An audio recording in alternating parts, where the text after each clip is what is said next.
Good morning sir. Morning.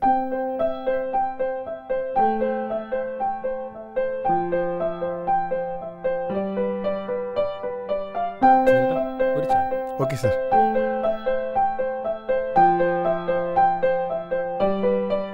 എന്താ മോളു സ്കൂളിൽ പോയില്ലേ? ഫീസ് നാളെ തന്നെ അടയ്ക്കാന്ന് ടീച്ചറോട് പറയും. നാളെ അച്ഛൻ കാശ് അയക്കാന്ന് അമ്മയോട് പറയണേ, മറക്കരുത്.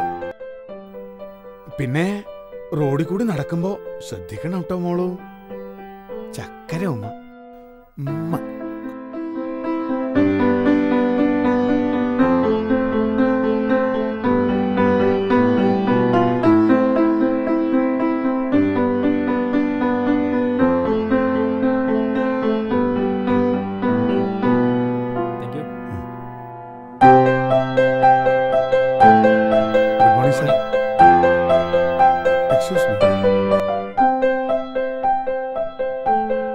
Good morning, sir.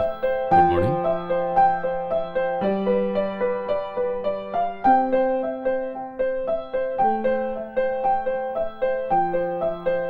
ചന്ദ്രപിള്ളേ. Yes, sir.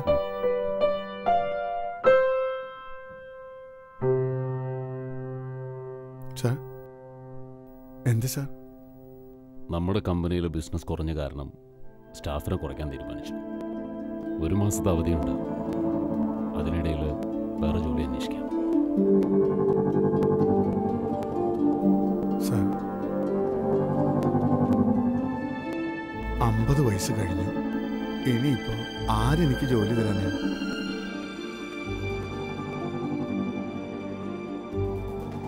ഇതാ സൈൻ ചെയ്തു.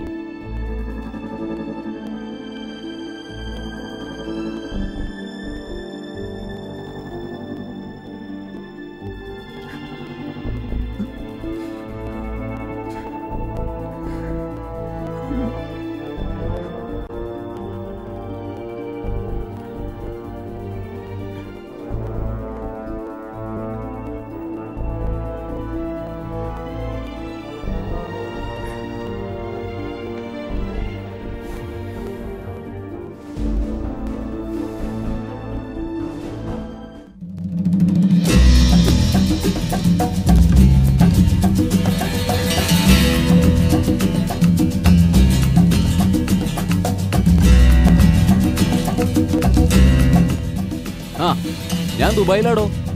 എൻ്റെ ഒരു പഴയ ചങ്ങായി നാട്ടിൽ പോകുന്നുണ്ട്. ഓനെ കാണാൻ വന്നതാ. ഓ ഓ ഓ ശരി.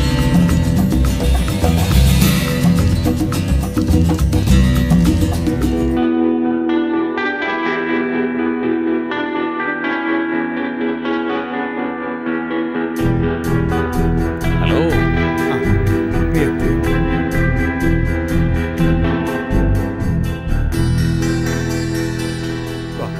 ഒരു ചായ കുടിക്കും. അവിടെ ഇരുന്നപ്പോ ഞാൻ പഴയ കാര്യങ്ങളൊക്കെ ഓർക്കായിരുന്നു. 10-24 വർഷങ്ങൾക്ക് മുൻപ് നമ്മൾ ഈ മരുഭൂമിയിൽ വന്നതും ഒരേ കമ്പനിയിൽ വർക്ക് ചെയ്തതും പിന്നെ നിനക്ക് നല്ല ജോലി കിട്ടി അബുദാബിക്ക് പോയതും. നീ ആ പഴയ കഥകളൊന്നും ഇപ്പോൾ ഓർമ്മപ്പെടുത്തണ്ട. എനിക്ക് അത്ഭുതം തോന്നുക. ഇത്രയും കാലം നീ ഇവിടെ ജീവിച്ചിട്ടും തിരിച്ചു പോകുമ്പോ നിന്റെ മുഖത്തൊരു സങ്കടവും കാണുന്നില്ലല്ലോ. ഈ പ്രവാസ ജീവിതത്തിൽ വേർപിരിയിലും തിരിച്ചുപോക്കൊക്കെ സാധാരണല്ലടാ. എന്തായാലും ഇത്ര പെട്ടെന്ന് തിരിച്ചു പോണേല് നിനക്ക് സങ്കടമൊന്നുമില്ലേ? എന്തിനാടാ ഞാൻ സങ്കടപ്പെടുന്നത്? 24 വർഷം ജോലി ചെയ്ത കമ്പനിയിൽ നിന്ന് പിരിച്ചുവിട്ടതിന്, അതോ സ്വന്തം വീട്ടിലേക്ക് തിരിച്ചു പോകുന്നതിന്? ഹസൻകുഞ്ഞെ, ഇതൊക്കെ ഇവിടെ എല്ലാവർക്കും പറഞ്ഞിട്ടുള്ളതാ. നാളെ നിനക്കും. നീ വാ, നമുക്ക് റൂമിലേക്ക് പോവാ.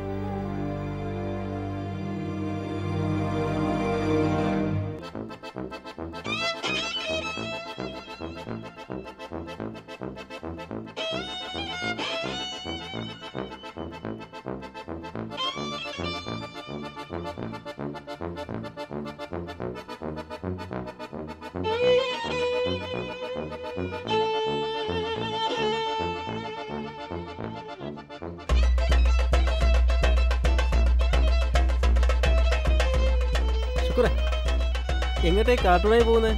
നമ്മുടെ ചന്ദ്രേട്ടൻ ക്യാൻസൽ ചെയ്ത് നാട്ടിൽ പോവാ. കുറച്ച് സാധനങ്ങൾ കൊണ്ടുപോനാ. പാക്ക് ചെയ്യല്ല. എന്ന് ചന്ദ്രൻ? നാളെ നീ ആ കരിനാക്ക് വളച്ചൊന്ന് പറയാറാ.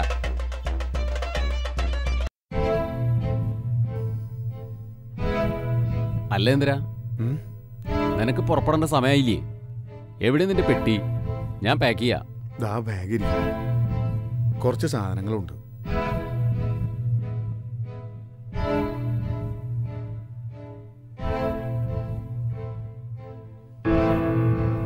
എന്താ ചന്ദ്ര അതൊക്കെ? മനസ്സിലായില്ലേ? ഇതൊക്കെയാണ് ഇത്രയും കൊല്ലത്തെ സമ്പാദ്യം. ഇനിയുണ്ട്. 2 പെൺമക്കളെ കല്യാണം കഴിച്ചു കൊടുത്തില്ല. പിന്നെ എന്റെ സരസ്വന് ഒരു 10 പവന്റെ മാല. അത് അവളുടെ ആഗ്രഹമായിരുന്നു. അത് സാധിച്ചു കൊടുത്തു. അധ്വാനിച്ചതൊക്കെ കുടുംബത്തിന് വേണ്ടി ചെലവാക്കി. കമ്പനി വകയായിട്ട് നിനക്കൊന്നും കിട്ടിയില്ലേ? തന്നു.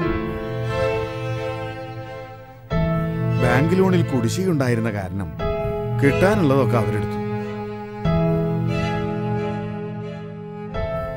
പിന്നെ നിന്നെപ്പോലുള്ള കുറച്ച് കൂട്ടുകാരുള്ളതുകൊണ്ട് ടിക്കറ്റും വീട്ടിലേക്കുള്ള കുറച്ച് സാധനങ്ങൾ ഒപ്പിച്ചു തന്നു.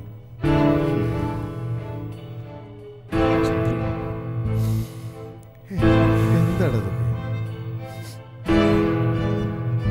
24 കൊല്ലം സുഖമായിട്ടു ഇതൊക്കെ മനസ്സിലാക്കാൻ ഇങ്ങനൊരു ദിവസം വേണ്ടി വന്നല്ലോ. ഇതൊക്കെ മറച്ചു വെച്ചാണോ ഇത്രയും കാലം ജീവിച്ചത്?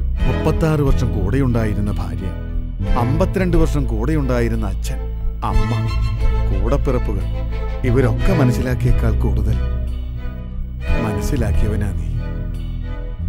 അങ്ങനെ ആയിരുന്നില്ലടോ നമ്മളുടെ ബന്ധം. എന്റെ മരണം വരെ നമ്മുടെ സൗഹൃദം ഉണ്ടായിരിക്കും.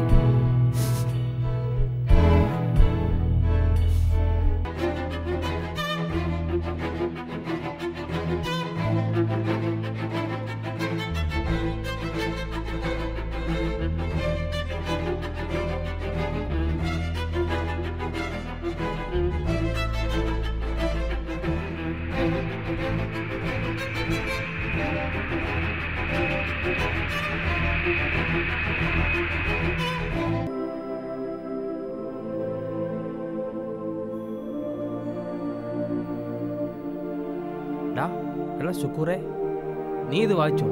വിമാനാപകടം, മരിച്ചവരുടെ ആശ്രിതർക്ക് 50 ലക്ഷം ധനസഹായം. 10-20 വർഷം ഇവിടെ കിടന്ന് കഷ്ടപ്പെടുന്നത് ആശ്രിതർക്ക് വേണ്ടി. മരിച്ചാലും തുക കിടന്നത് ആശ്രിതർക്ക്. ഒരാശ്രിതനായാ മതിയായിരുന്നേ. ഓ, അത് വാസ്തവം. ഇന്ന് വെള്ളിയാഴ്ചയല്ലേ? വൈകിട്ട് എന്താ പരിപാടി? എന്തു പരിപാടി? പെണ്ണുമ്പിള്ള ഒന്ന് വിളിക്കണം, 2 എണ്ണം വിടണം. സ്വപ്നങ്ങളൊക്കെയും പങ്കുവെക്കാം, ദുഃഖഭാരങ്ങളും പങ്കുവെക്കാം.